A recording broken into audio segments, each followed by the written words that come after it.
Шулай ук Пeygamberimiz sallallahu aleyhi ve sellem aytdi. Inna husnal ahdi minal iman. Haqiqatda yaxshilikni esda tutuv iman chog'ilishundan. Yaxshilikni esda tutuv, ya'ni agar sena biror kishi yaxshilik ishladi ekan, sen uni esda tutasan. Unutmaysan uning yaxshiligini. Аңа javob qaytarasan. Shunday yaxshilik bilan, endi shunday yaxshilik bilan qaytarib bera olmasang, biz bilan oldagi darslarda hadisda o'qidik, nishik аңа duo qilasan. Allah qarşında Allah'a bu kishi uchun duo qilasan.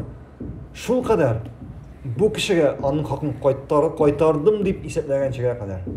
Narsa aytdi Payg'ambarimiz sallallohu alayhi vasallam, yaxshilikni esda tutuv iymon chog'ilishidan dedi. Aytadi, kishiga yaxshilik ishlama, nasharlik ko'rmasin deydi. Ul durust narsa tugul. Yaxshi iymonli kishi, durust iymonli kishi yaxshilikni gil esda tutadi. Yaxshilikni gil esda tutgan yaxshilik bilan qaytaradi. Yaxshilikqa nasharlik bilan javob berishi, ya'ni yaxshilikni esda tutmovchi kishi bu durust iymon chog'ilishidan tugul. Bu kishining iymoni to'liq tugul, iymoni durust tugul. Shunga ko'ra Payg'ambarimiz sallallohu alayhi vasallam aytdi, yaxshilikni esda tutuv u durust iymon chog'ilishidan dedi. Anladingizmi?